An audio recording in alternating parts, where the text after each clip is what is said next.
Okay, so the class is being recorded.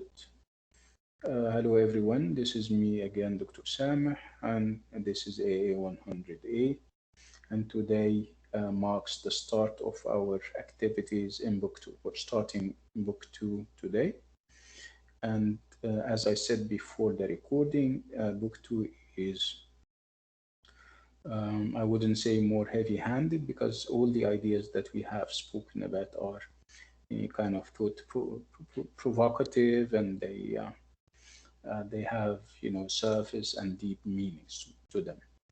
The good news with book two would be that we have already developed enough tools that would allow us to handle the material in book two.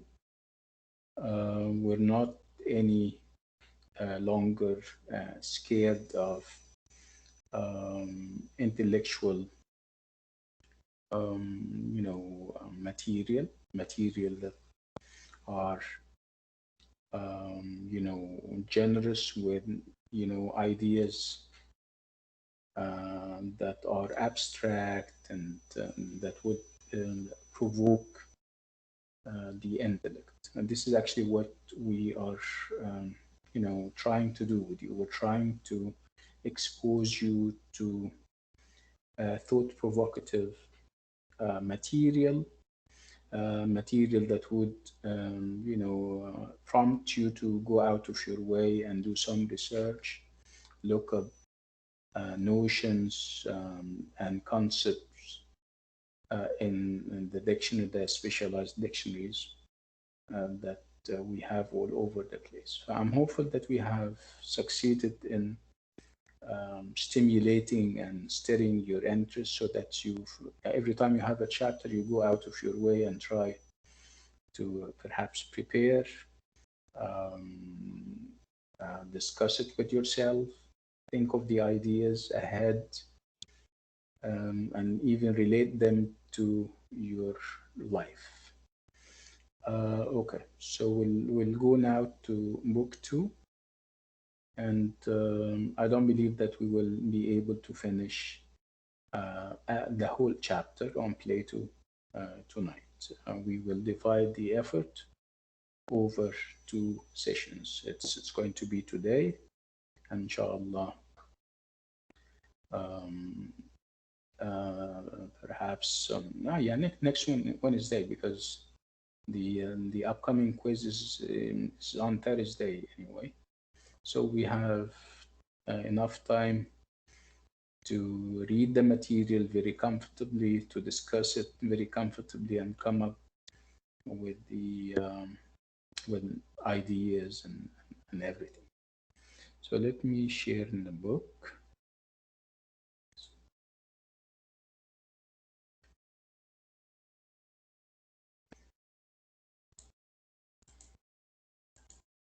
Okay. So this is book two. So it's AA100, the arts, past and present. And this is, as I said in book two, tradition and descent. Okay, so this is an edited book. What do I mean by when I say that it is an edited book or edited by someone? It means that you have, chapters written by different writers, and you have um, an editor, somebody who would look at the chapters, put them together, think of them in terms of priority, which of them should come first, and then which of them should come perhaps last. So this is actually the role of an editor. So an editor, you normally have an editor if you have a book that has different chapters, and those different chapters are written by different writers. Okay. Otherwise, we could have said a book by. A book by means that the whole book is written by one single author. Okay, so this collection of chapters are edited by Caroline Price. Again, this happens to be book two, and the our efforts are divided over those two books. Book one, if you still remember, was on and about reputations, and book two is on and about tradition and dissent. Actually, the title is Tradition and Dissent. I think we should try to unpack the title first of all. So, tradition and dissent.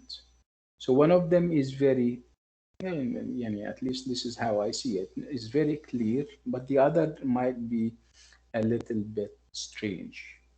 So, the word that I'm referring to, I'm saying that it is clear, is the word tradition. While dissent may seem strange, may seem new to most of us. So, what is tradition? Can can we try? Sometimes you understand the word, but when it comes to communicating what it means, you find it difficult, which is fine. I understand. But let's try.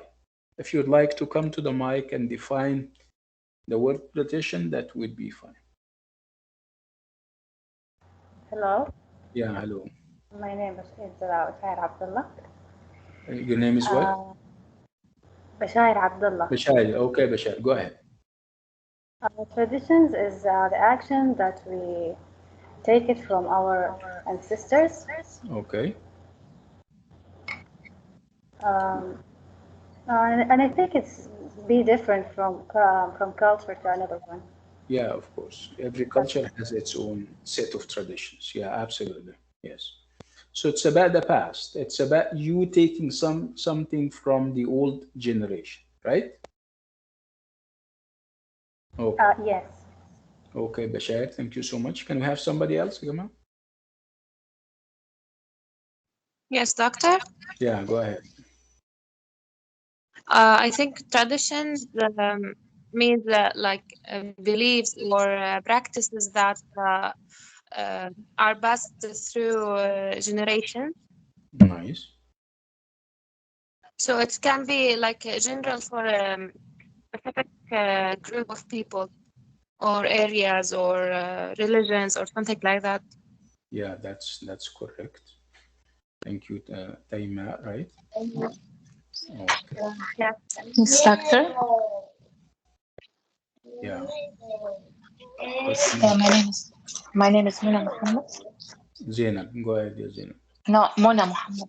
Mona, okay.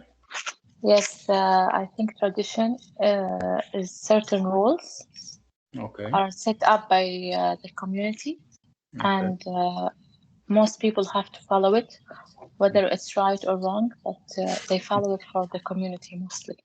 Okay. So in the interest of the harmony and the safety of the community, people follow them. This is what Mona is trying to say. Uh, Yes. the idea that they are negative or bad is obviously very contested, and it's something that we may agree or disagree on. And this is actually is going to be part of the conversation that we're going to engage in. Thank you, Mona. Okay, so now that we have established the fact that tradition is about the past, it's about rules, it's about values that we inherit from our ancestors, from our um, you know people who used to live in the past. We inherit them and we follow those sets of tradition. Sometimes we don't question the value of those sets of tradition. We don't normally subject them to reasoning and to see whether they they make sense in our modern age or not. So the issue, as we're going to see tonight and next week, would be whether those sets of tradition that we follow should be subjected to reasoning, should be challenged or not. Of course, you're going to have two types of people. You would have traditionalists who would believe that no, we shouldn't question or challenge tradition. We should accept them as is. And of course, you're going to find people who would say no. Those traditions may apply to the past, but we need to check whether they are also applicable to the present or not. Those people are normally called rationalists because they use or they believe in the value and the importance of reason. Reason means mind. You have to, everything has to go through the mind according to them. If the mind accepts those things, okay, that's fine. If the mind says no, they are not consistent with, with the intellect, they are not consistent with our mind. In this case, they would say no, we wouldn't accept them. So this is tradition. What about the other side or the other part of the title, the book title? You have the word descent. And like I said, the word descent may be new to some of us. Um, so you have descent, you have dissenter, you have dissenting. These are all variations on the word descent. So descent is can be a verb to descend from something. So, what do you think dissent means? Is it the opposite of tradition? Can we say that they are antonyms? Antonyms are opposite words, words that have opposite meaning. What do you think? Yes, it's opposite. Yeah, you Some think. What's things. your name? My name is Samah. Sorry, Samah Habib. Samah. Samah. Okay, Yes, Samah. Samah. Oh, I think it's like disagreement. Disagreeing. yeah. Okay. So disagreeing. Yeah, Disagreeing disagreeing. means that you don't normally say yes to everything, right? You think before you take decisions. You think before you give your opinion, and sometimes you don't agree.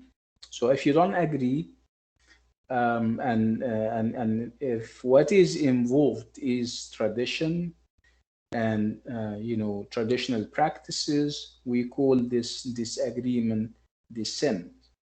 So dissenting would be deviating from whatever a lot of people agree on. So there are things that the whole community agree on, but somehow you find a group of individuals disagreeing, saying no. Those traditions have to be challenged. Those practices have to be put to the test. And through reasoning, we would see whether they can apply to our present life or not. Okay, so this is dissenting. Dissenting means that you don't normally agree with what the majority agrees on. You would have your own views that are normally unique, and that are normally different, that are normally non-conforming. Non-conforming means that they don't follow what the majority of people agree on. Dissenters and people who dissent, who do not agree, normally use the mind, use reason as their tool of analysis. They would say that we're going to challenge those established sets of traditions. We're going to check them using our power of the intellect, our reason and mind.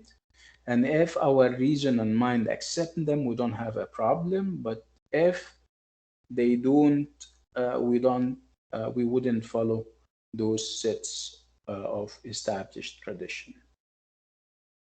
So this is going to be our argument. The argument between those who believe in tradition and those who believe that tradition has to be challenged and has to be tested. Okay, so which of the chapters that we have in front of your eyes are we going to do and discuss? It's going to be only Plato. So there is a chapter called Plato on tradition and belief.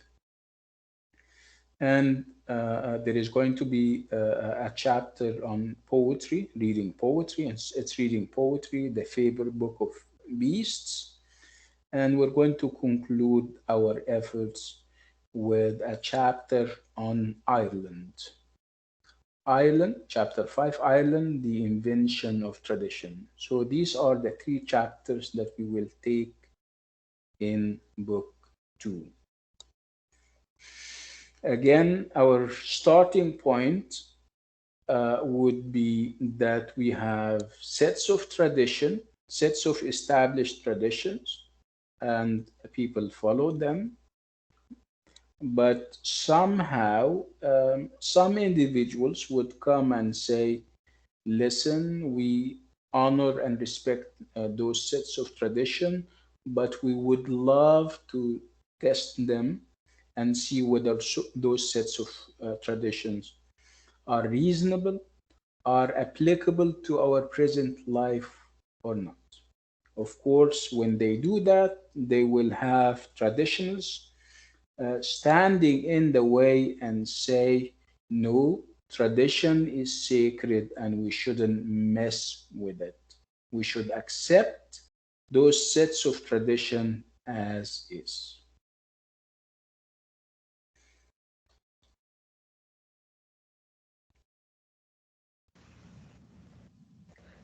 Please, Mm. uh, I, I want to know, understand about speaker book. Okay. يعني عن ايش يتكلم هذا الكتاب؟ هو نفس الكتاب الأول؟ Yeah, it's similar to the first book. We'll we'll explain what the book is about, but I don't speak Arabic. If you want me to speak Arabic, I don't speak Arabic in class. Um, it's a continuation of what we've Okay. been. I'm not going to repeat myself. I've been talking about what the book is about for the past 20 minutes. Yeah, Ahmad, you may want to call me on the phone and I can explain it in Arabic to you, inshallah. Just keep watching and keep following. Dr. Ahmed has a question, I think. Go ahead very quickly.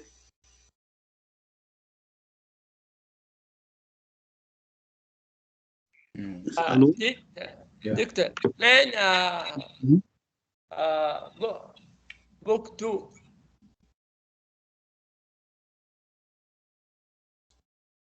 This is book 2, yeah, Ahmed. Can't you see that? Guys, can you see that? Yes, we can see it. It's clear. Yes. Yes. Yes, Doctor, we can see. Yes. Now we can see it because it was scrolled up. We couldn't. طيب. Okay, now, yeah, Ahmed, you can see it. طيب. يلا, Dr. Ahmed, you have a question, I think. Excuse me. It was not a question. Just I had to participate about the definition of dissent. Dissent. It means to me opposition, to opposite to something, to refusing. Refusing something from the old time, and we have to be modern, to the new. But tradition has a strong link with social. It's a social, social meaning. Okay, nice. I beg to differ when you said that when we talk about dissent, it's about refusing and rejecting. Actually, it's not about refusing and rejecting because they accept whatever the mind accepts. It's not refusing for the sake of refusing. It's not negative. It's not something that rationalists or dissenters do just for the fun of it, or because they want to perhaps distinguish themselves and look different in the eyes of the rest of society. They do it because they have absolute trust and confidence in reason, in the mind. And tradition, by definition, is not something that you normally subject to reason. Tradition is accepting stuff as is without asking questions. This is what rationalists, this is what dissenters do not agree with. They say, let's give the mind a chance. We've been following values and beliefs, traditional values and beliefs for so long, and sometimes we follow them, and the results are not very favorable. I mean, we make errors of judgment and assessment, and it can be very, very harmful, and it can damage a great deal in society. So their idea would be that, okay, bring the tradition or the sets of traditions, let's study them using our minds, and whatever is good from the perspective or from the point of view of mind, we don't have a problem with. Whatever we think is rigid, whatever we think is not consistent with life as we live it now, we don't have to accept. Okay, let me move to, yes. I'm not going to go over this again because I have already spoken about that. Um,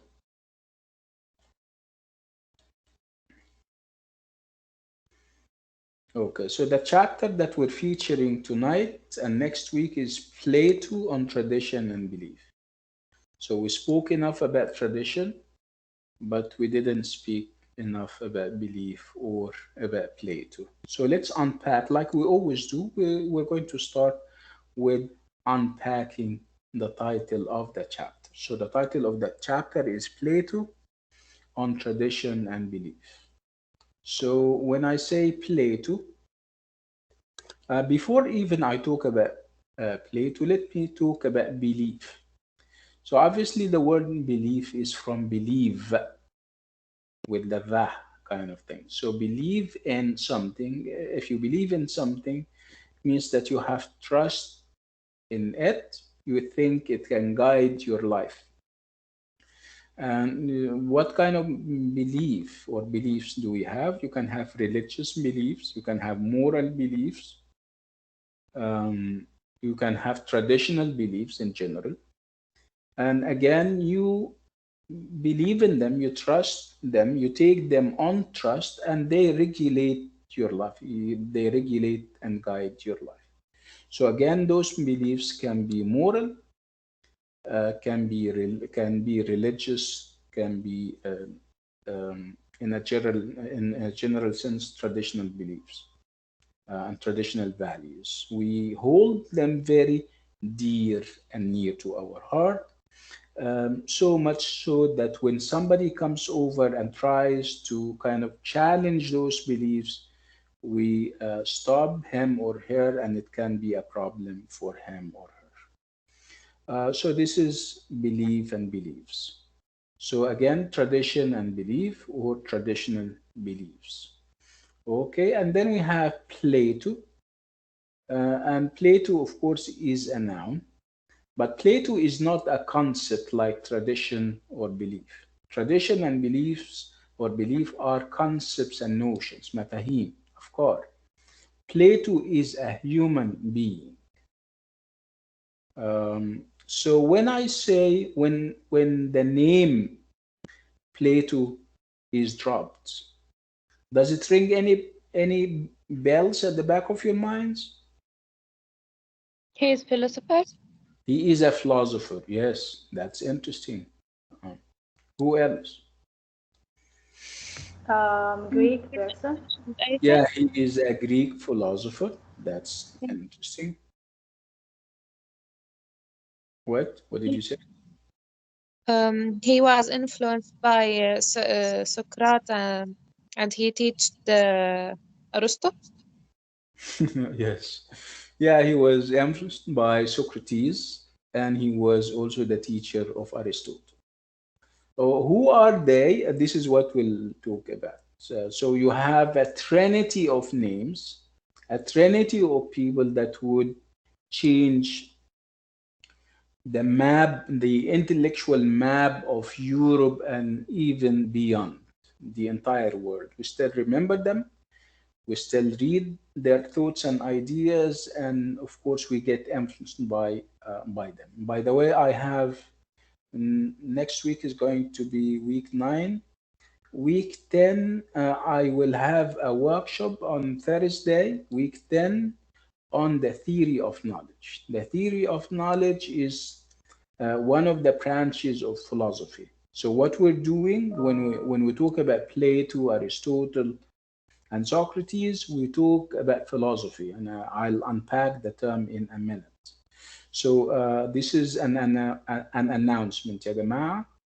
In 2 weeks' time, on Thursday, I will have a workshop on the theory of knowledge. The theory of knowledge is one of the branches of philosophy, and I'll talk a great deal about Plato, Aristotle, and Socrates, of course. Again, let's go back to Doctor, Plato. Yes. which time is it going to be on Thursday? It's going to be Thursday at 2 p.m., inshallah. Not this Thursday, not the next, The week after. not, week not 10. the next, but on week 10. Yes, on week 10. Okay. Thank you, teacher. You're welcome. So again, we're talking about Plato, and Plato is a philosopher.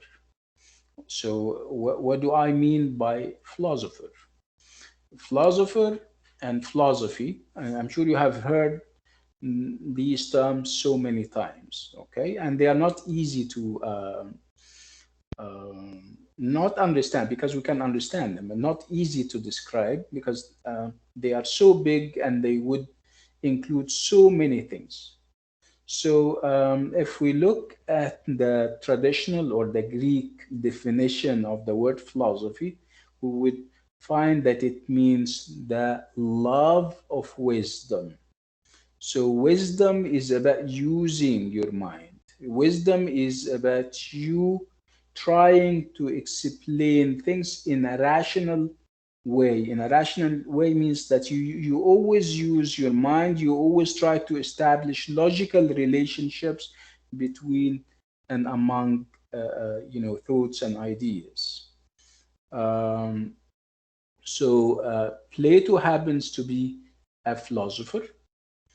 We will have before Plato Socrates, his teacher, and we will have Aristotle after Plato. And obviously, Aristotle is the pupil or the student of Plato. Again, it's philosophy that we're doing. And philosophy, again, is about using your mind, is about trying to connect things in a rational way, in a reasonable way, so that you can come up with results and conclusions about what is happening in the world. You're trying to make sense of what happens around you in the world in a rational way. So rather than depending on inherited information that you didn't check or test yourself, you would try to understand things using your own reason.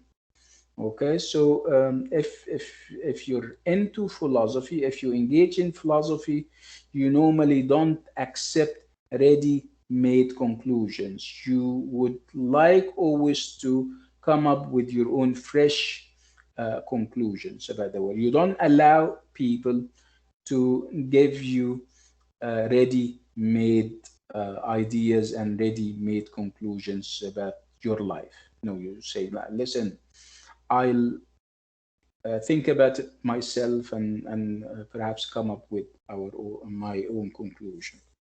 But because of the fact that the ideas that Plato and Aristotle and Socrates deal with are so big, we wouldn't, all of us, we wouldn't, all of us be able to kind of come up with our conclusions on our own, because it needs big minds. Of course, our minds are big and everything, but sometimes you're not cut to engage yourself in philosophical thought. You may be interested in something else. So those big ideas are normally left to people like Plato, Aristotle, and Socrates. So what are those big ideas that Plato, Socrates, and um, Aristotle are engaged with? They normally think about the world, uh, think about the creation of the world, how the world was created. Remember that when we talk about Plato and Aristotle and Socrates, we talk about people who used to live before, religions. Okay, so think of the world without any of the accepted religions, and you don't have any explanation of why it rains, for example, and why there are mountains, and why we have, plants coming and crops coming out of the earth. They keep asking. They don't have, obviously, they don't have written material. They don't have anything that they can rely on in making sense of what happens around them. So in this case, they would take it on themselves to make sense of the world. They start to come up with ideas about the creation of the world and how it was created, and knowledge, and how we how we have knowledge, and through what tools and stuff like that. So whenever we talk about philosophy, whenever we talk about Socrates, Plato, and Aristotle, we talk about two main branches, two main areas. They were interested in two main philosophical areas. The first area is called ontology, and I'll explain it in a minute. Ontology. And the other area that they were engaged in and interested in would be epistemology. So you have ontology on the one hand, and you have epistemology on the other. So what do we mean by ontology? Ontology means, asking questions about the world, about the how the world came into being. Um, was it, part of a big explosion that took place at one point, or would we subscribe to the story of creation as given in religions? They would ask those big questions about the world, about the universe, and whether there are other creatures in other planets, for example. So with ontology, you ask about being. You ask about the identity of things, ideas that are this big. If we move to epistemology, which is the second, philosophical area of study, we are moving to what we call the theory of knowledge, نظرية المعرفة. And when we say knowledge, we talk about how we make sense of what is happening around us, how we learn to speak, how we learn to behave, the knowledge that we accumulate, and the knowledge that we get. How do we get this kind of knowledge? the language that we speak. How do we speak or use the language? So, with the theory of knowledge, you talk about knowledge and how we get knowledge. Do we get knowledge through our senses, or do we get knowledge through our reason? Were we born with some of these pieces of knowledge? Is it innate? Innate means that we are born with it. Is it innate or acquired? Is knowledge innate or acquired? Do we acquire it through our senses, or is it innate? We are born with it. And they start asking questions about these things. So it's very interesting. And the ideas and the theories that they come out with are very engaging and are very thought provoking. So again, this is not, by the way, a class in philosophy, but knowing about philosophy wouldn't be a bad thing at all. It expands your horizons. It allows you to look at things with fresh eyes. You don't take stuff for granted. You don't settle for easy answers about phenomena. No, you start thinking, you start challenging ideas and see whether they work with you or not mentally and intellectually. So, very interesting. I love philosophy, and it's one of my favorite, actually, hobbies to read philosophy and to also watch, documentaries and stuff on philosophy. And I would encourage you to do the same. Philosophy is, nice and interesting. Sorry, What? sorry. What was the first kind of philosophy? What is it On called? the first branch of philosophy is called ontology. Oh, yes. Thank you. Okay, so let's move to the things that we're going to cover. So now that we have spoken about Plato, and we said that whenever we mention the name Plato, we mention philosophy and philosophers. And of course, Plato as a philosopher, whenever I say philosophy and philosopher, you would automatically understand that we're talking about reason and the power of reason, talking about how to use your mind. We're talking about logic. Logic means that you wouldn't have results unless you have, reasons and causes for those results. It doesn't. Things does not happen out of the blue. Things are not all the stuff of myth and legend. No, they don't accept legend and myth. They would say no. Things have to be based on reason. So this is Plato and this is philosophy in general. Okay, so we're going to start the chapter with defining traditional belief. And then after that, we move to Plato and Socrates. In Athens will put you in perspective about what used to happen in Athens and why philosophy started from Athens and not anywhere else. And then we talk about Plato and Socrates. And like I said, Socrates happens to be the teacher of Plato. He is his mentor. Okay, so if the chapter is about Plato, why do we have Socrates? Can't we have a chapter on Socrates?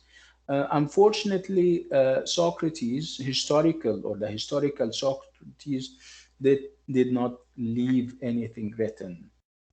All what he did was, engaging in conversations and arguments with people in the marketplace. But when it comes to having books or treatises written by him, no, we don't have any.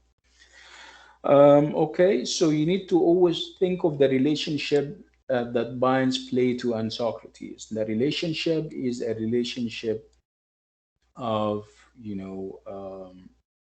mentorship, where Socrates would be the mentor or the teacher and Plato would be the student or the pupil. So out of respect and out of gratitude, perhaps, to Socrates, Plato is going to feature him, to have him in his books as one of the characters. What is interesting also about Plato is the fact that his style is very poetic. It is true that he talks about philosophy, but he puts it in such a way that you feel that you're reading stories with characters involved. So Socrates would be one of the characters, and the Socrates that we're going to have in Plato's philosophy is actually not the historical Socrates. He is the invented Socrates, which normally,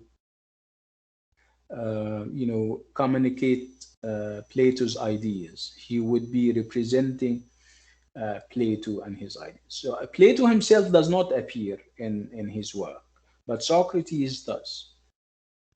Again, after that, we'll talk about Socrates and the idea of questioning. So Socrates' style of argument is about asking questions and asking questions upon questions to the extent that you yourself get kind of bothered, intrigued, and you would eventually say, okay, so why is he asking us so many questions? So he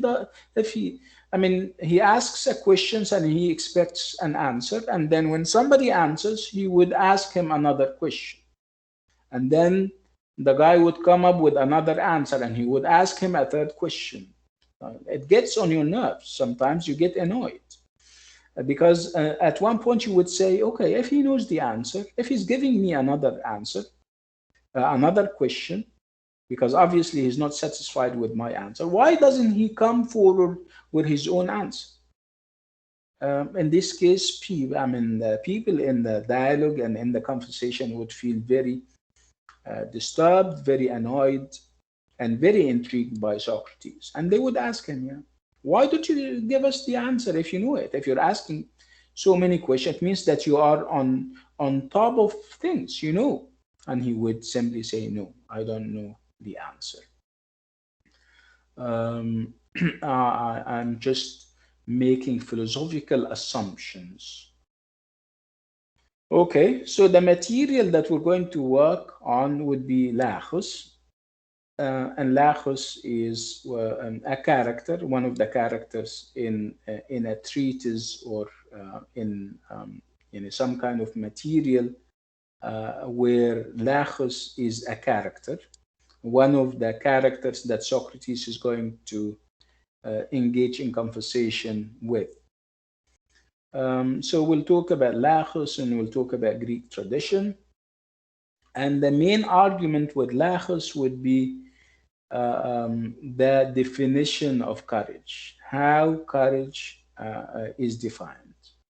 So we'll have a number of definitions, and while discussing and addressing those definitions, we're going to be introduced to what we call deductive arguments, to logical reasoning. Logical reasoning means that you start off with a number of premises, and then out of the premises you come up with conclusions. You don't just accept things as is. No, you have to put them in an argument.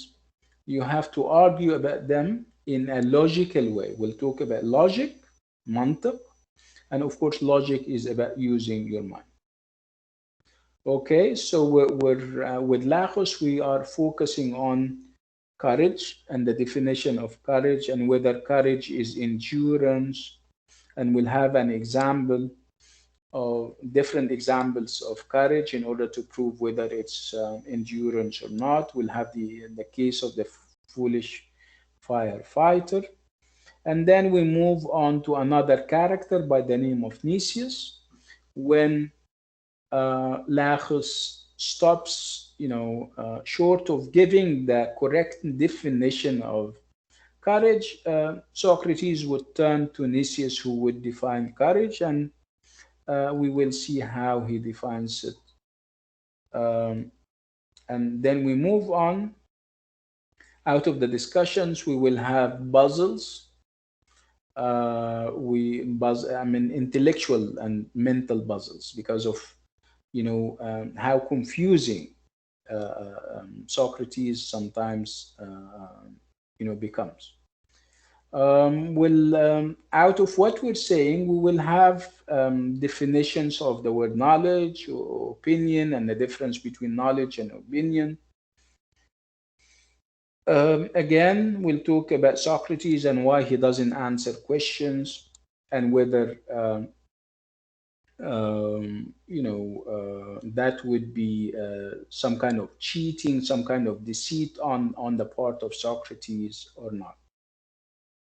Again, eventually we'll talk about Plato as represented by Socrates, and we'll see how and why he rejects tradition. We'll finally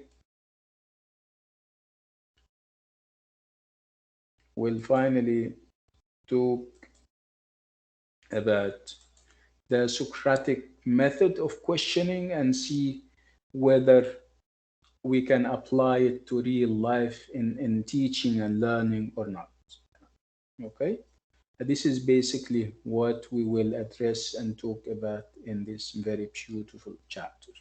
And of course, we have a number of readings. وبعدين, somebody is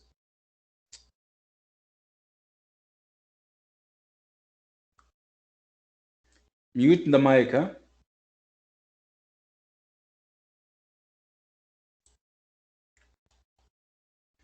Okay, so what are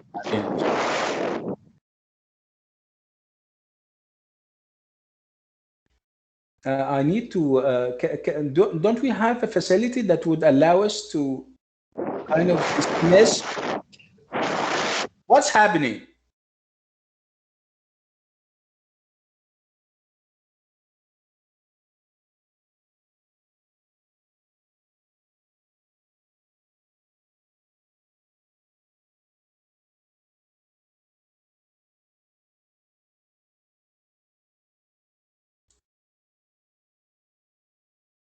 Okay.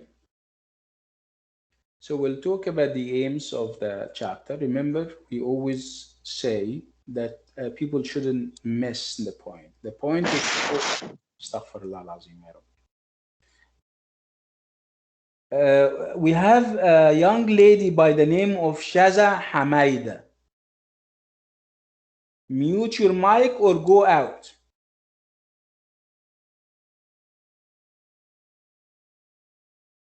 What's wrong with you? Doctor, you can make mute from you? لا, she's muted already. Okay. She comes and goes. What's wrong?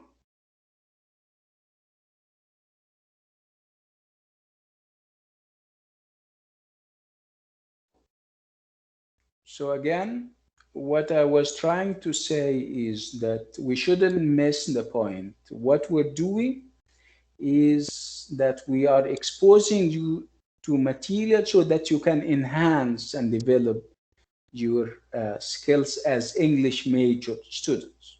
So what are the skills that we're trying to develop in you? We're trying to develop in you the ability to analyze stuff, the ability to argue about stuff, the ability of forming opinions and coming up with views after you put the different views together, the ability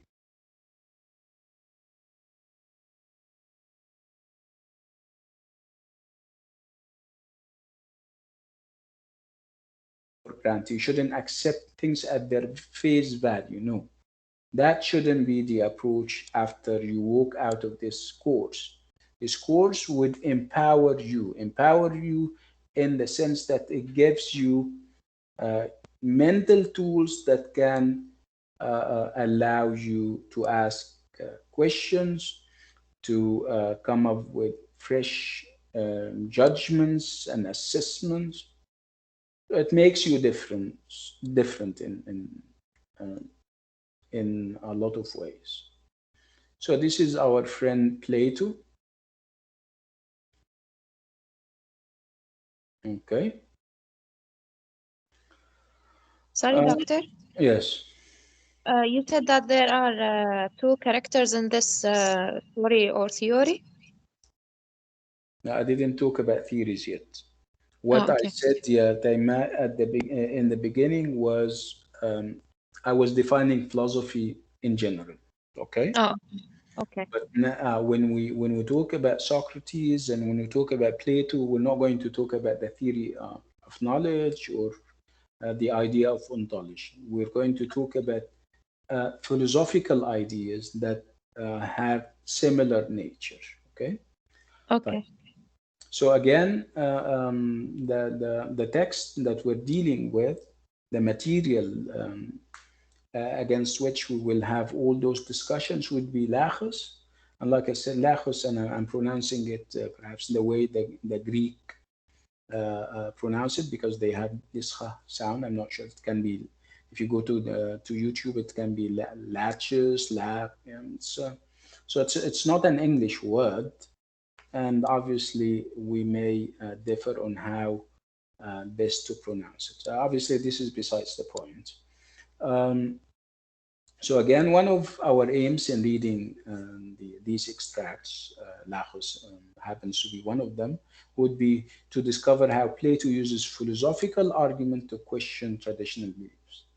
So again, the idea is that we have traditional beliefs, those inherited beliefs, whether they are, um, you know, whether they are practices and values, and we are trying to argue about them and question. And question them means that we check them and see whether they make sense in our present world or not. Again, you have Lachos, the material or the extract. You would have Plato, the author of the text, and you would have Socrates as one of the characters, actually the main character. So we're starting with a definition, or we're trying to define traditional belief. So assembly, and you started that, 20 or 30 minutes ago when you spoke about belief and beliefs, and these are inherited values, values that you inherit, values that you embrace and believe in, values that you think are important in your life, and they regulate and guide your life. So those beliefs are for the most part traditional in the sense that we inherit them, that they come down to us from the old generation. They can be very old, and they can be as old as perhaps the previous generation. Of course, we honor and respect our old generation. Nobody, yeah, think of the relationship that you have with your father and mother, and how you absolutely believe in what they say, right? Because you honor them, you respect them, you believe in whatever they say. So your parents are the old generation, and of course the old generation can be older and earlier than your parents. So when you get sick, for example, and your mom brings something natural, for example, and she would say, "Listen, put this on your head." Um, and leave it for a while and you'll be fine. You don't question your mother. You wouldn't say, listen, did you try it? Was it successful? You just take what your mom, who is a representation of the old generation, you would take whatever she gives you and you do whatever she asks you to do, out of honoring and out of respecting your mom, of course.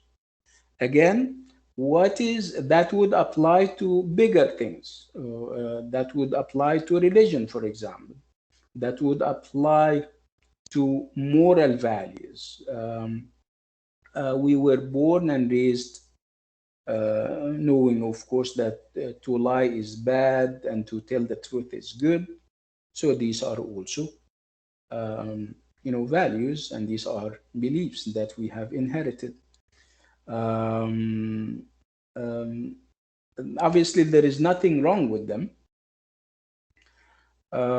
What is wrong with them, according to dissenting voices, would be that we need to not all the beliefs are correct, and not all of them are as easy as the fact that not telling a lie is good, or saying the truth is a good thing. So there is obviously more to tradition, the body of beliefs that we call traditional beliefs. There are issues that are very confusing and very debatable. So the approach with dissenting voices would be that, okay, there are things that we all agree on, but there are things that we don't agree on. So what would we do with those that we don't agree with them? We subject them to the test. We put them to the test, and the test here would be the mind. And if the mind accepts them, okay, fine. If the mind does not accept some of them, we say, okay, it's fine. We are not going to embrace or believe in them. Again, look at some of the beliefs that we have, that we were born and raised believing in. It is wrong to tell a lie. This is a belief, right? It is wrong to be sexually forward. There is nothing wrong with eating meat. So we were born and raised embracing these ideas, but we never thought about them. I'm not saying that they are bad or anything, but there are other ideas that you need to stop and think about.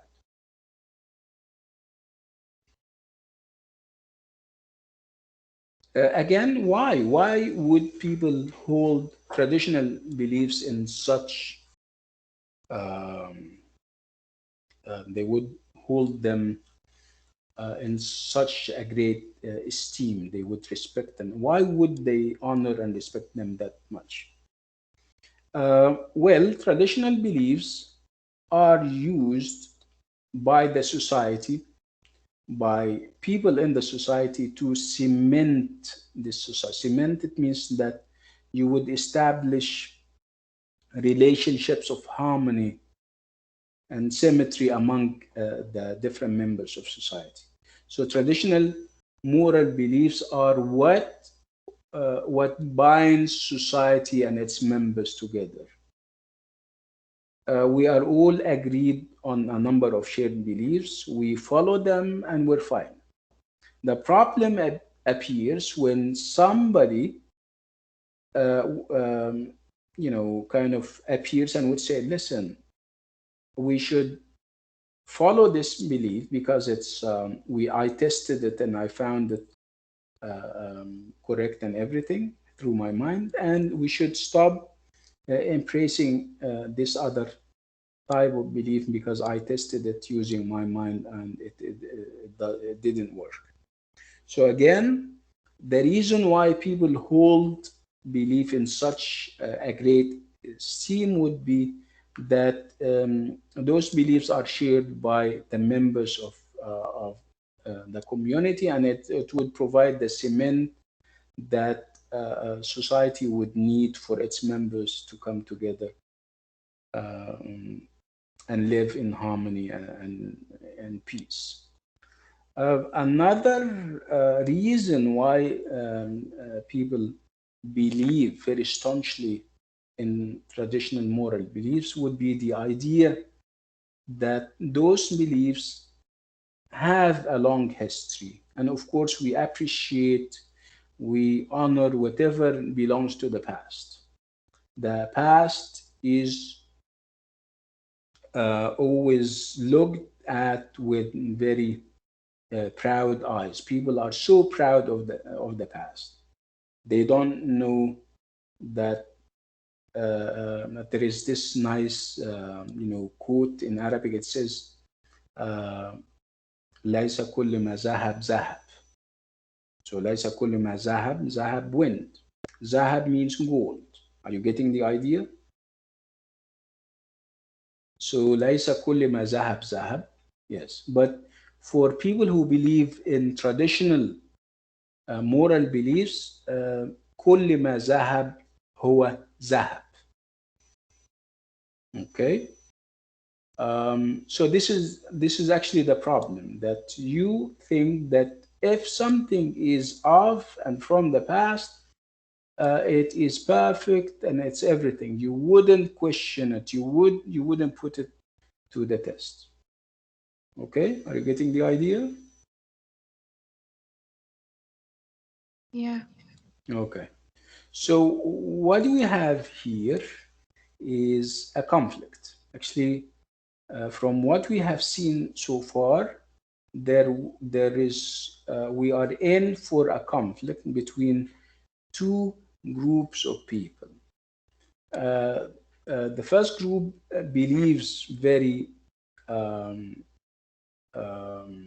believes in the absolute importance and value of tradition, and we call them moral traditionalists. And what they do is called moral traditionalism. They believe that tradition is the best source of moral beliefs. We have another group, and those people are called moral rationalists. And those moral rationalists are, for the most part, philosophers like Aristotle and Plato, and they believe that everything has to go through the mind. We have to, everything has to stand the test of the mind. If things stand the test of the time and they are successful, so we believe in them. If they fail the test, the mind test, we don't accept them. So this is going to be the conflict that we will have throughout. The conflict between moral traditionalism, those who believe in the importance and value of tradition, and those moral rationalism people or rationals who believe that we ought to question existing moral beliefs and retain only beliefs that can be rationally defined, defended, and explained. So if something is not accepted by the mind, we don't embrace it, we dismiss it. Okay, is that clear so far? Yes. Okay. Clear. Okay. Remember, this is all philosophy. This is all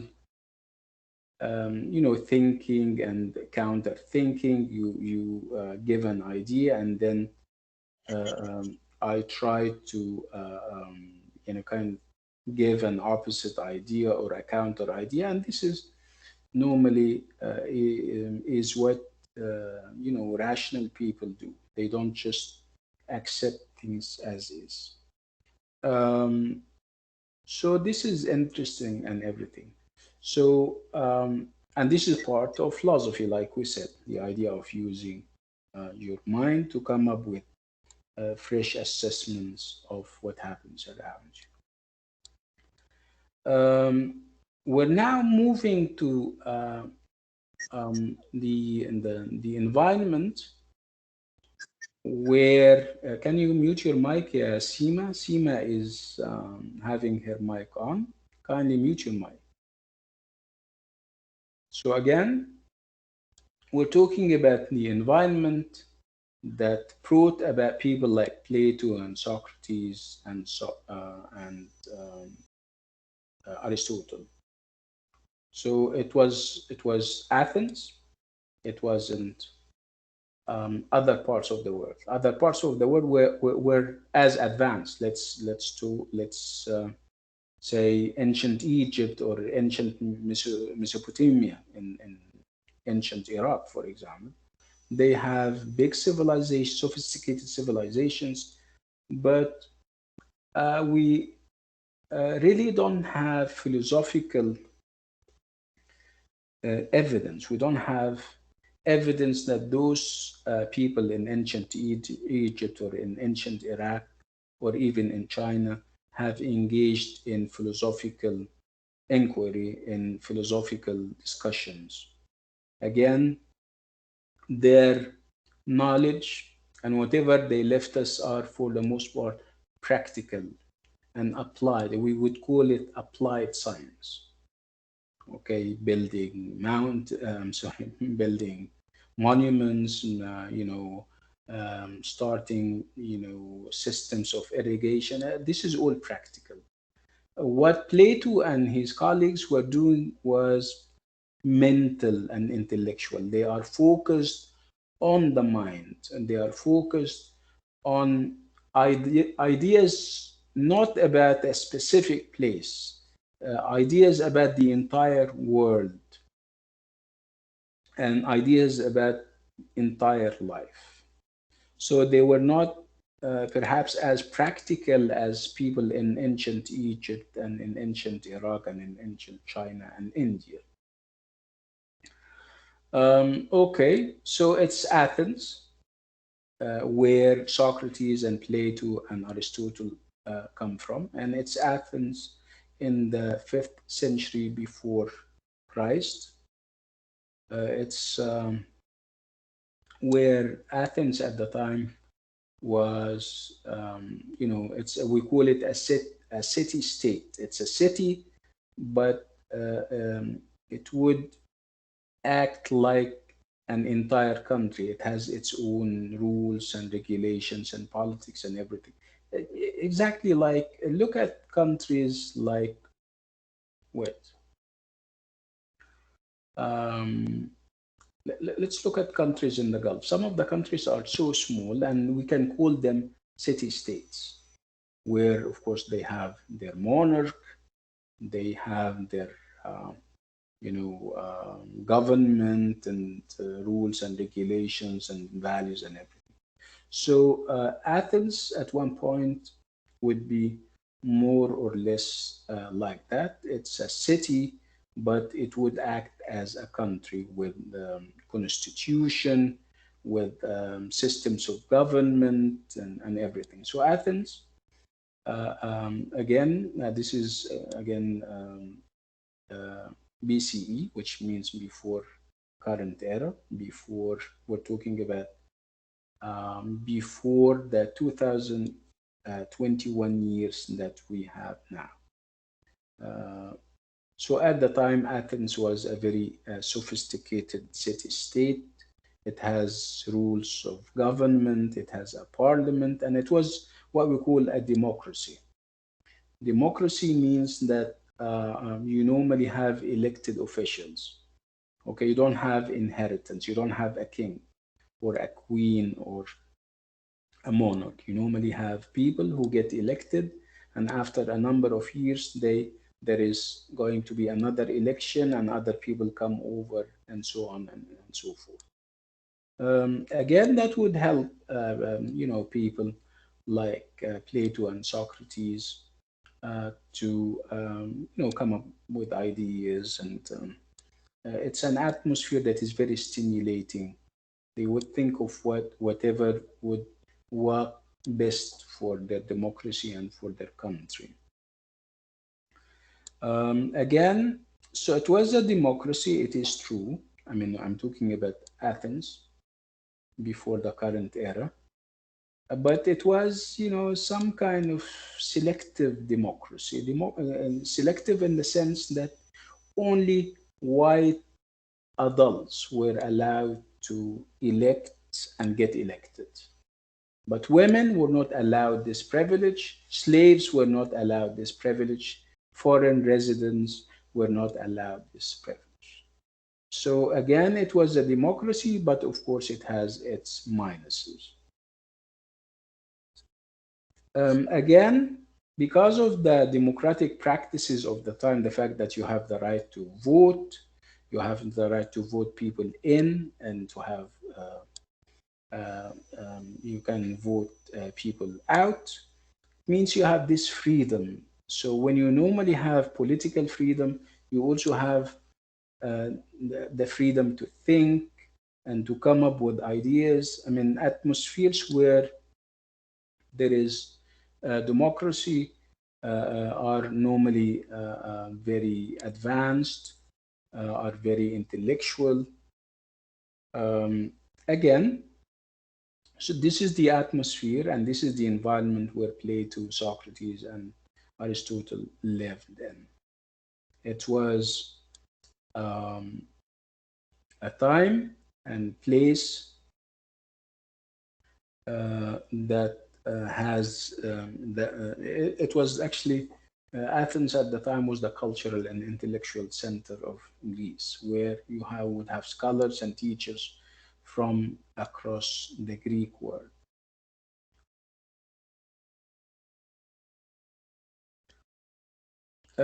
Again, we have Plato, and Plato was born at the time, and he was of a wealthy family. His family was very wealthy, and he didn't have to work a day in his life. That's why perhaps he was given the opportunity to think and engage in thoughts and even compose books and everything. This is Plato. If we talk about Socrates, Socrates would be different. Of course, Socrates would be older because he is the teacher of Plato. And Socrates comes from a humble family. I mean, his family was relatively humble in origin. The fact that he wasn't, he wasn't rich. And his father was a stone mason or a sculptor, and his mother was a midwife. You can almost tell that they are not very rich. Again, what is interesting also about Socrates is that instead of working hard in order to earn his living because he's poor and everything, nobody is providing for him, he would engage in a life of philosophical discussion. He wouldn't try to work, and he would go to the market and pick people and start discussing things philosophically with them. And he never presented himself as a teacher or as an expert.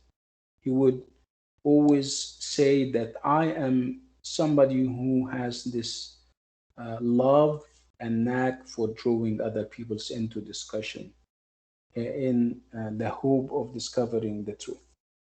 Again, he was admired by wealthy people, and one of them happens to be Plato, like I told you.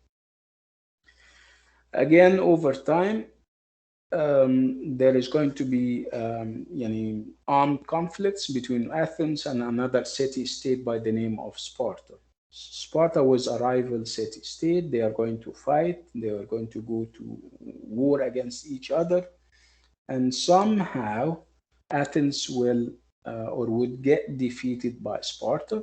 Sparta is going to take over. Sparta was a military dictatorship where they don't believe in democracy. All they believe in was military power.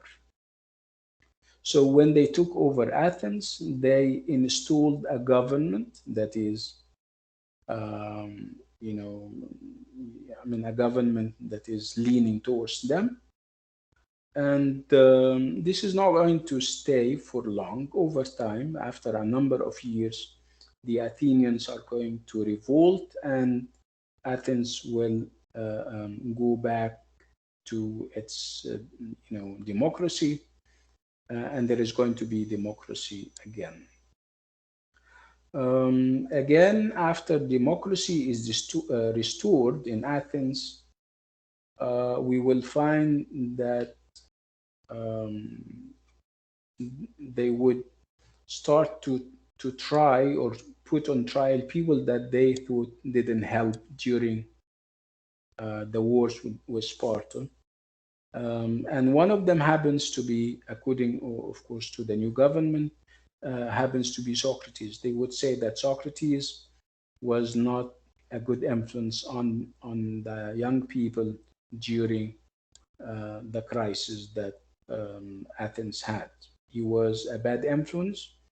He was, first of all, he didn't respect our gods and our religion. He would always cast doubt on their practicality and usefulness, and he would also corrupt the youth by giving them poisonous ideas that would, promote dissent, that would promote, um, sedition and wanting to revolt against the government.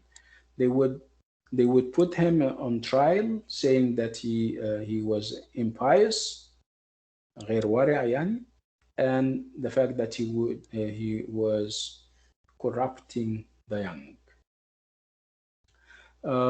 Again, they would put him on trial, and they would ask him to defend himself.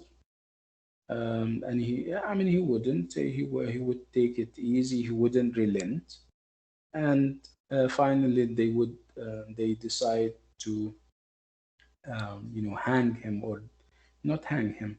He was given a death sentence, and he was the tool of death here would be that he would drink hemlock or poison, and he would do it despite the so many calls from his friends and from his students. They would tell him, if you would like to escape, we can allow that. If you would like to defend yourself and you would have a retrial, you can do that. But he wouldn't listen, and he would die,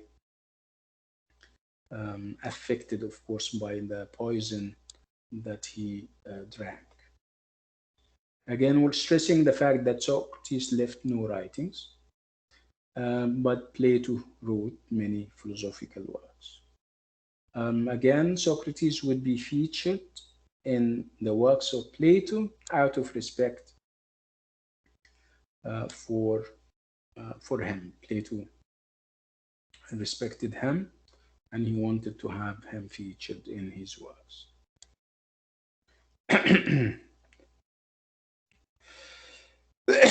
So Plato's Socrates. So we have the historical Socrates that we spoke about, and we have Plato's Socrates. Plato's Socrates is this invented character that Plato has in his work. Okay, so we shouldn't confuse between the historical Socrates that we have spoken about a minute ago and the invented or the made up Socrates that Plato is introducing in his work.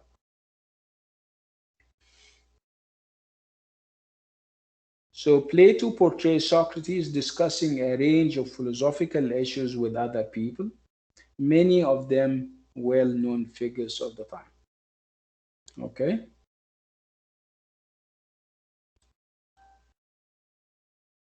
Again, we're stressing the fact that the dialogues and the conversations that we will have in the different philosophical works do not record actual conversation that took place while Socrates was still alive. No, these are not factual details. They are literary works, not historical accounts.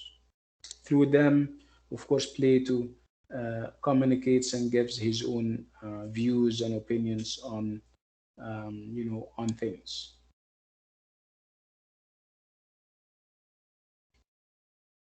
So again, it is important to distinguish between the real historical Socrates and the character that appears in Plato's dialogues. While the historical Socrates was clearly an important influence on Plato, there is no reason to assume that Plato wrote his dialogues simply as a showcase for our Socratic philosophy. In other words,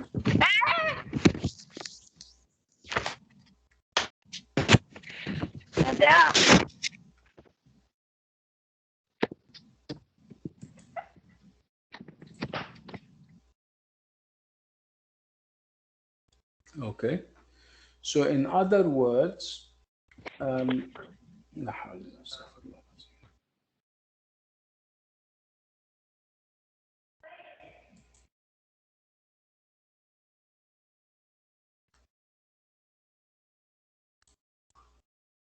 Okay, so what we're trying to say here is that Plato has his own philosophy, and he obviously does not need to bring in Socrates' philosophy wholesale. He has his own genuine ideas. This is Socrates. Can you see? If you compare Socrates, can you see that? Hello? Yeah, Doctor, it's clear. Yes, Yeah. we can. Yeah, this is Socrates, Yes. but let me go back to, but this is Plato. Okay.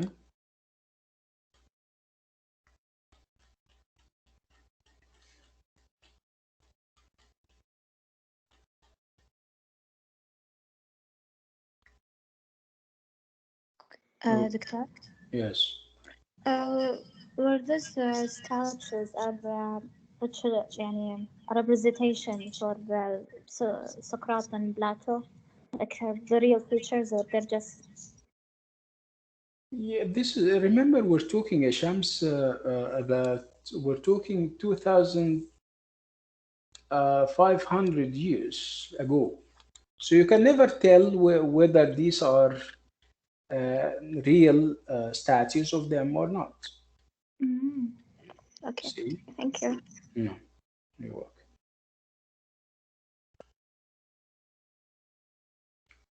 But these are, of course, as similar as it gets, like they say. And we're normally not interested in, we're interested in the ideas and whatever they left us in terms of quotes and everything. So as you can see, Plato presents Socrates as interested primarily in moral questions.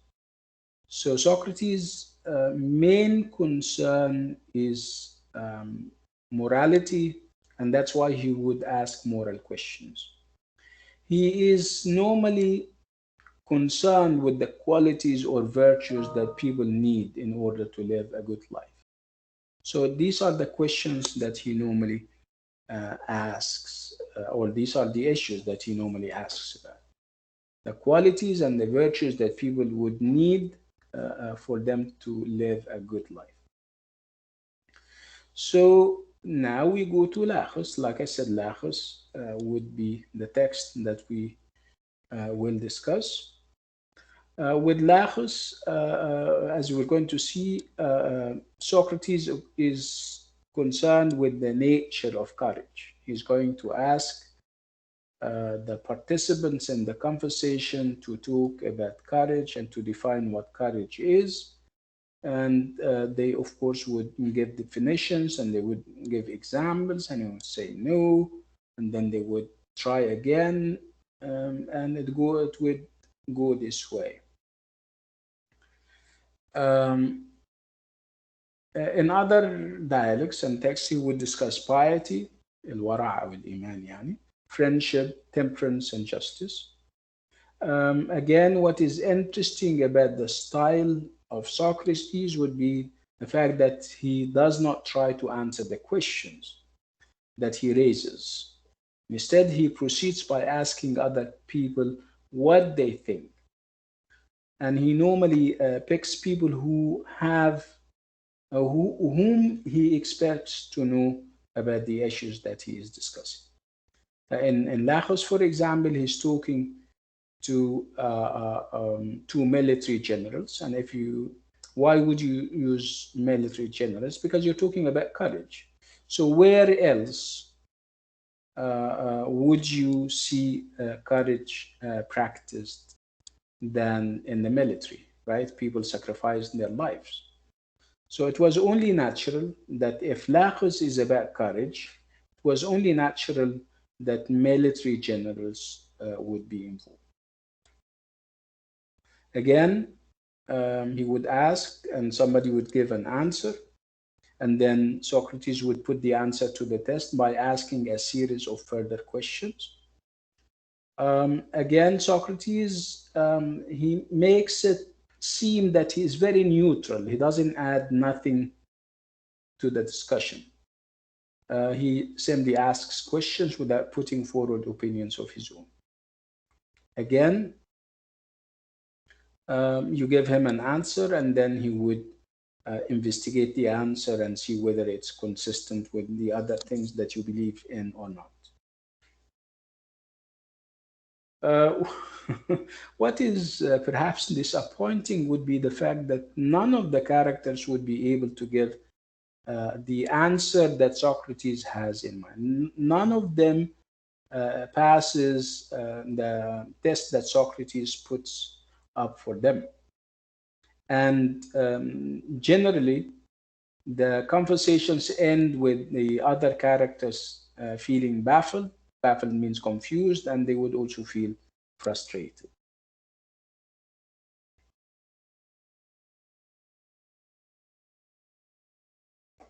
We'll see. We'll when we read some of the those quotes, we'll see and decide for ourselves whether he was intriguing, whether he was trying to baffle and confuse people, whether he was deceitful or not. So again, one frequent complaint about Socrates that is worth a closer look would be the idea that people gets irritated, that he doesn't answer, that he only asks questions and bombard people with other questions. So some of Plato's characters are irritated or annoyed by Socrates' refusal to put forward views of his own. They would say, yeah, if you're ready to criticize our views, why don't you come forward and give us your views? He would simply say that I genuinely do not know the answers to the questions that I am investigating.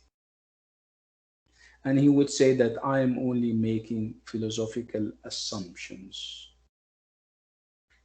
And those philosophical assumptions would help foster the argument so that it can develop.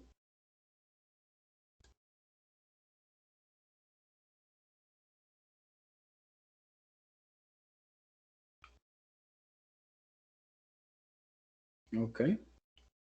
So again, we're still talking about the style of questioning that Socrates adopts and embraces. Okay. And this is going to be clear in Lagos, the text. And the scenario would be as follows. The background would be that we have Athenian gentlemen, we have Lysimachus and we have Milesius. And those two Athenian gentlemen are discussing how to educate their sons. They are exploring the best education possible for their kids or their sons. And they started by talking about, giving their sons a course in fighting in armor.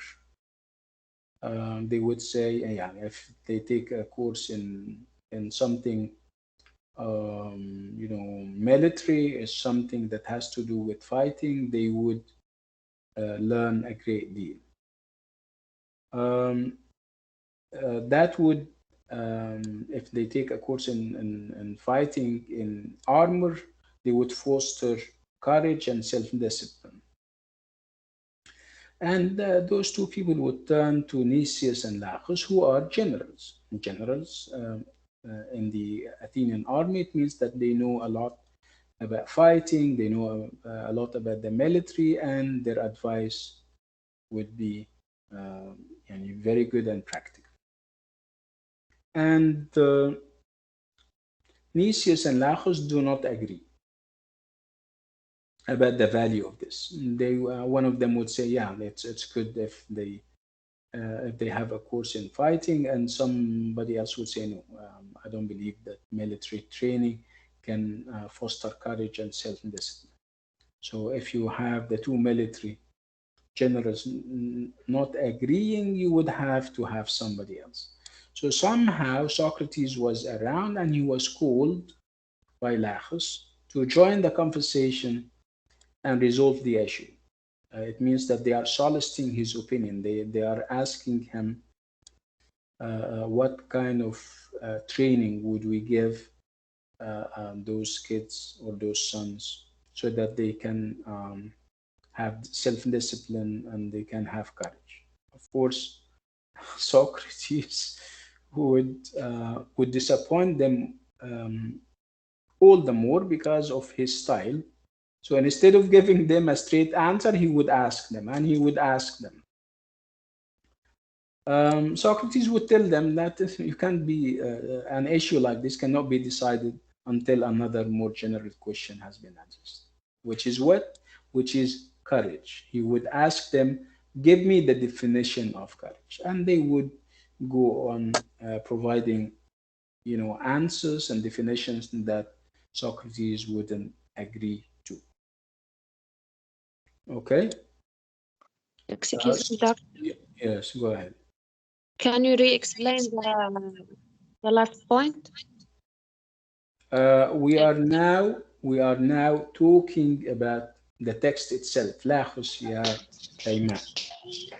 And I am trying to give you, and I'm giving you the background.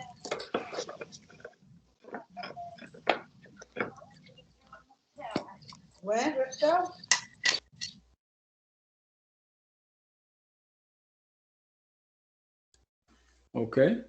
So like I said, we are starting exploring the text. And the text here is Lachos.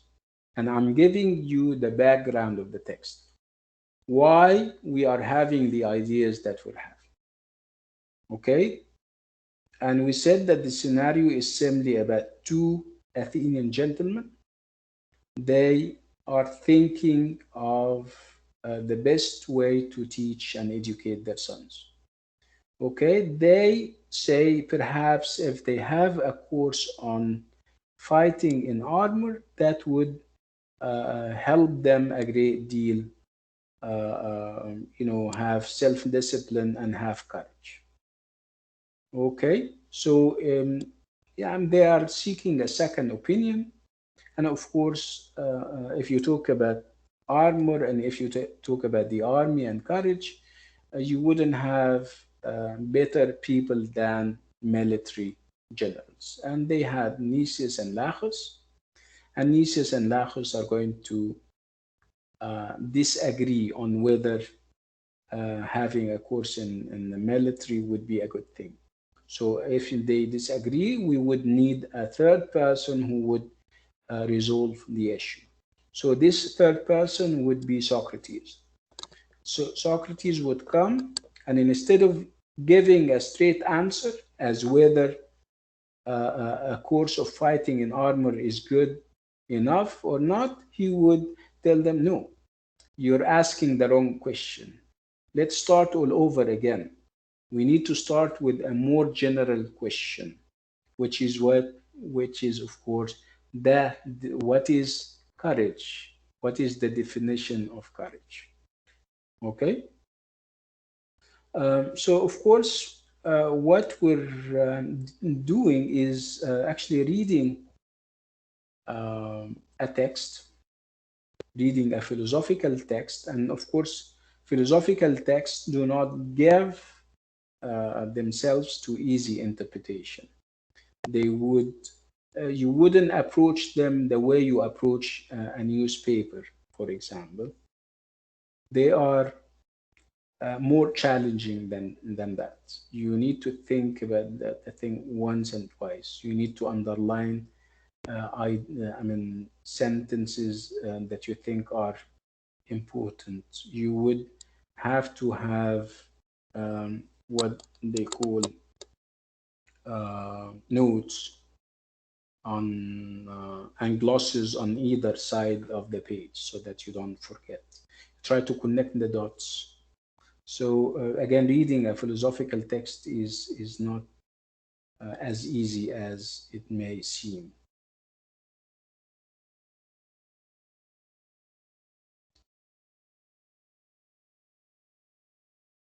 Okay. So I don't know whether the text is here with us. I mean, the extract from Lachus. Let me check where that is. I think it's at the end of the chapter, if I'm not mistaken. Let me first of all go to the table of contents.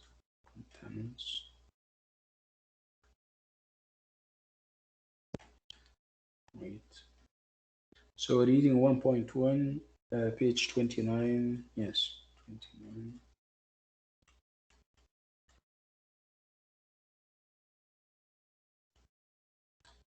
It's at the end of the chapter.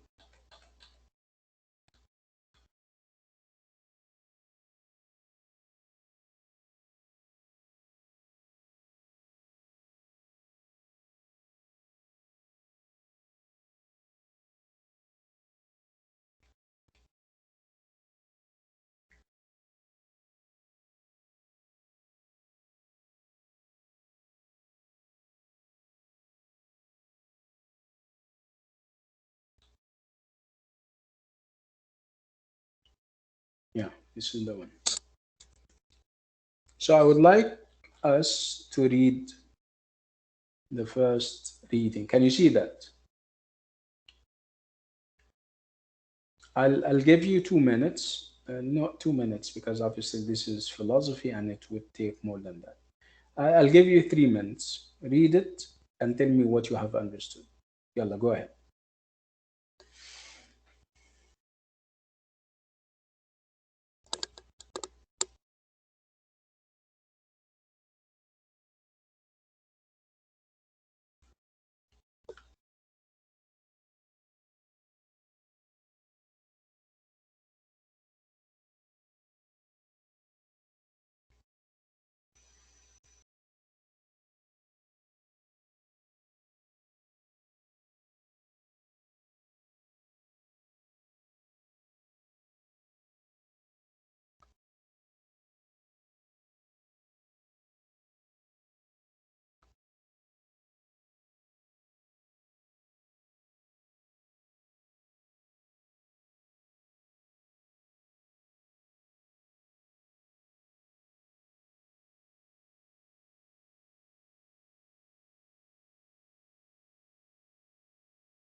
Let me know when you have finished.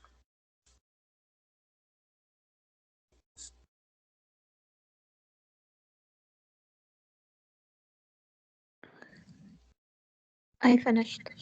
Okay. Okay. So what's your impression about Socrates? So first of all, how many people are involved in this conversation? Only two, Lachos and Socrates. Okay. Okay. So so what is it that Socrates is doing? Trying to convince the Latins. Is trying to do what? Convince Latins. Yeah. Convince him to do what? He's dissecting the conversation. Yes. Yeah, okay. So what was his strategy? Excuse me, Muhammad, I can you think repeat that? Okay, go ahead. Yes, I think he wants to define exactly what we are talking about.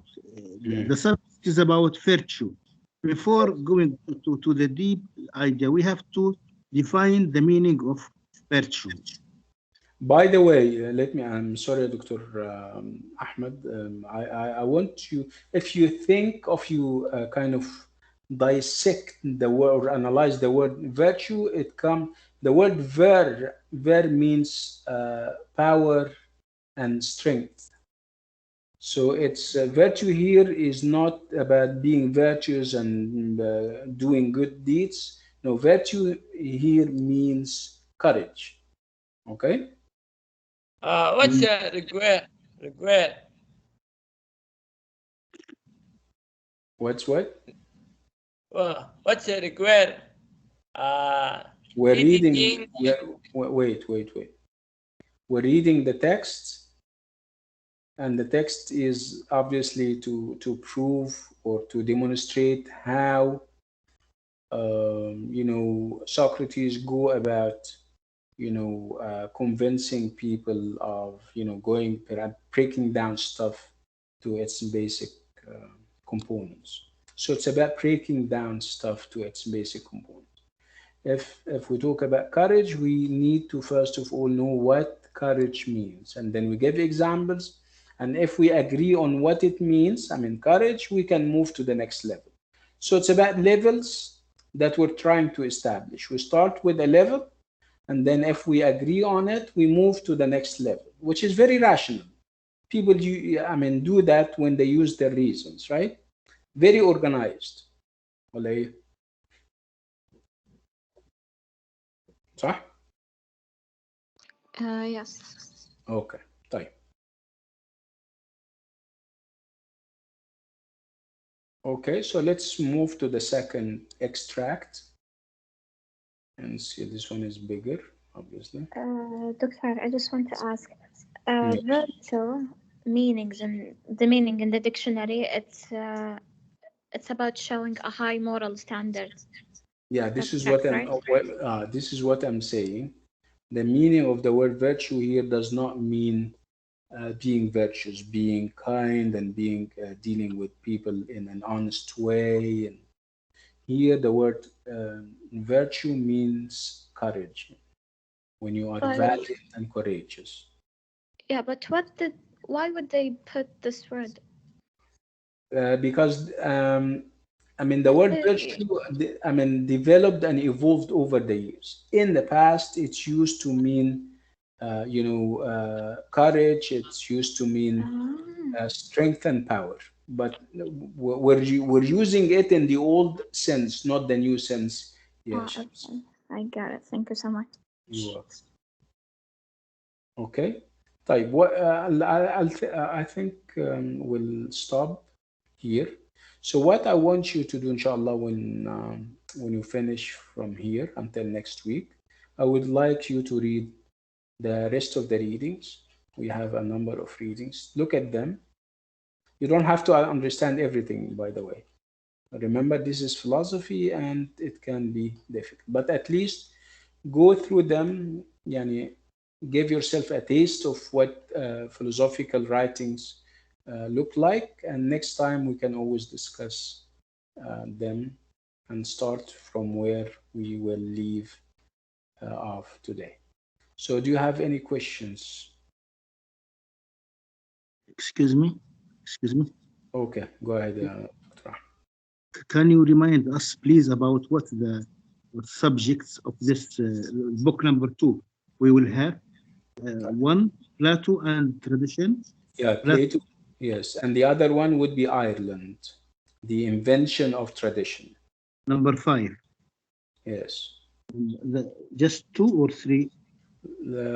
We in the middle we have a chapter on poetry, on poetic descent, and we'll talk about the tradition of poetry and people who dissented from the established poetic traditions.